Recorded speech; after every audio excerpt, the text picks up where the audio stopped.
চর্চায় কান্দাহারের বিমান হাইজ্যাক 1999 সালের 11 জন ক্রু এবং 179 জন যাত্রীকে নিয়ে কাঠমান্ডুর থেকে দিল্লির উদ্দেশ্যে রওনা হয়েছিল ইন্ডিয়ান এয়ার লাইসেন্সের IC-814 বিমান।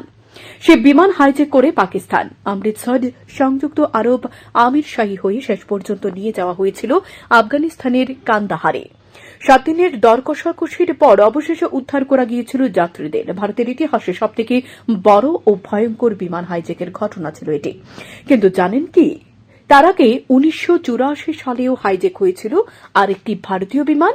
সে বিমান হাইজ্যাকের কাহিনী এত বছর বাদে উঠে আসল বিদেশমন্ত্রী এস জয়শঙ্করের কথায়। জানালেন, ইন্ডিয়ার এয়ার লাইসেন্স IC-421 বিমান হাইজ্যাক হয়েছিল। তাতে ছিল জয়শঙ্করের বাবা। মোদিকা পরিবার সমস্ত দেশবাসীকে নিজের পরিবার বলেন প্রধানমন্ত্রী। সে পরিবারে আরও এক ছোট্ট সদস্য পাল্য। ব্যস্ত কর্মসূচির মধ্যেও তার জন্য ঠিক সময় বের করে নিলেন প্রধানমন্ত্রী নরেন্দ্র মোদী। তার সঙ্গে সময় কাটালেন, ছোট্ট সদস্যদের মাথায় হাত বুলিয়ে দিলেন। আর পরিবারের সে ছোট্ট সদস্যের নামও নিজে রাখলেন প্রধানমন্ত্রী। নাম রাখলেন দেবজ্যোতি। আর এই ছোট্ট সদস্যটি হল একটি বাছুর। কাশ্মীর সফরে প্রধানমন্ত্রী নরেন্দ্র মোদী। তার আগে উপত্যকা জুড়ে সংঘর্ষ, জায়গায় জায়গায় জঙ্গিদের সঙ্গে চলছে গুলির লড়াই। একদিকে জম্মু কাশ্মীরের বারামুল্লায় সেনা জঙ্গি সংঘর্ষে নিকেশ করা হয়েছে 3 জঙ্গিকে। অন্যদিকে শুক্রবার কাঠুয়াতেও 2 জঙ্গিকে নিকেশ করা হয়েছে। রাম মন্দিরের পর এবার তাজমহল। টানা 2 দিন ধরে বৃষ্টিতে ভাসছে আগ্রা। আর তারপরে শাহজাহান মুমতাজের প্রেমের স্মৃতিসৌধ তাজমহলের ছাদ ফুটো হয়ে জল পড়ার খবর মিলল। জল জমে ভাসছে তাজমহলের সামনে বাগান ও সাজানো পথ। তবে প্রাথমিক তদন্তে জানা গিয়েছে তাজমহলের মূল অংশের ছাদে কোনো ফুটো খুঁজে পাওয়া যায়নি। তাহলে এ জল আসছে কোথা থেকে? 2001 সালের 11 সেপ্টেম্বর আমেরিকার ওয়ার্ল্ড ট্রেড সেন্টারের জোড়া টাওয়ারের বিমান হামলা। মৃত্যু হয়েছিল প্রায় 3000 মানুষের। 2 দিন আগে সেই হামলার 23 বছর পূর্ণ হয়েছে। সে হামলা চলেছিল আল কায়দা। সে জঙ্গি সংগঠনের প্রধান ওসামা বিন লাদেনকে 2011 সালে 2রা মে পাকিস্তানের অ্যাবোটাবাদের খতম করে মার্কিন সেনা। তার 8 বছর পর 2019 সালে লাদেনের পুত্র হামজা বিন লাদেনকে খতম করার কথা জানান আমেরিকা। কিন্তু সত্যিই কি মৃত্যু হয়েছে হামজার?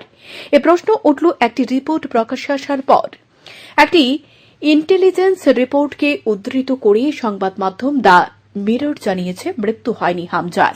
তিনি জীবিত রয়েছেন। শুধু তাই নয়, লাদেনের আরও এক পুত্র আবদুল্লাহ বিন লাদেনকে সঙ্গে নিয়ে আল কায়দার সংগঠন বৃদ্ধি করছে এবং পশ্চিমী দুনিয়ায় হামলার পরিকল্পনা করছে। স্বাস্থ্য ভবনের সামনে আন্দোলনরত জুনিয়র ডাক্তারদের সঙ্গে দেখা করেছেন মুখ্যমন্ত্রী মমতা বন্দ্যোপাধ্যায়। শনিবার আচমকা স্বাস্থ্য ভবনের সামনে আসেন তিনি। মুখ্যমন্ত্রীর এই পদক্ষেপে খুশি তিলোত্তমার বাবা মা। তারা চান পড়ুয়াদের দাবি মেনে আলোচনার মাধ্যমে সমস্যার সুষ্ঠু সমাধান হোক। তবে স্বাস্থ্য ভবনের সামনে মমতার একটি মন্তব্যে দুঃখ পেয়েছে বলে জানান তিলোত্তমার মা।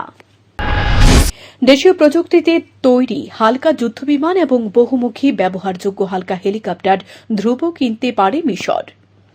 দ্য প্রিন্ট এ প্রকাশিত একটি রিপোর্টে বলা হয়েছে, চলতি সপ্তাহে আফ্রিকার ওই দেশের প্রতিরক্ষা দপ্তরের উচ্চ পর্যায়ের প্রতিনিধি দল ভারতে এসেছে। তেজস এবং ধ্রুব এর নির্মাতা রাষ্ট্রায়ত্ত সংস্থা হিন্দুস্তান অ্যারোনটিকস লিমিটেড হ্যাল এর সদস্য দপ্তর এবং কারখানা পরিদর্শনে যাবে তারা।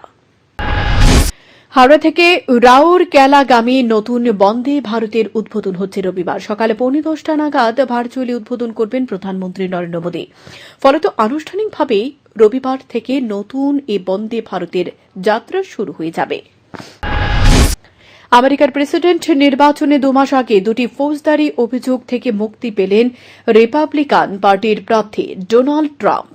শুক্রবার ফুলটন কাউন্টিংয়ের বিচারক স্কট ম্যাকাফি নির্বাচনী অনিয়ম এবং কারচুপির মিথ্যা অভিযোগ সংক্রান্ত এই অভিযোগ 2টি থেকে ট্রাম্পকে মুক্ত করার নির্দেশ দিয়েছেন।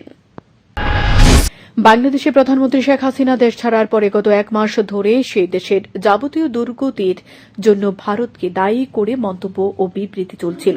এবার বিক্ষোভ পৌঁছে গেল ঢাকার বারিধারা কূটনৈতিক এলাকায় ভারতীয় দূতাবাসের দোরগোড়ায়। সীমান্তের হত্যা বন্ধ করার দাবি নিয়ে ১০০ লোকের এ বিক্ষোভ থামাতে হিমশিম খেলেন পুলিশ ও সেনা সদস্যরা। সীমান্তে বিএসএফের গুলিতে নিহত কিশোরী ফেলানী খাতুনের নামে দূতাবাসের সড়কের নাম বদলে বোল্ড লাগিয়ে দিল বিক্ষোভকারীরা, যাতে লেখা শহীদ ফেলানী সড়ক।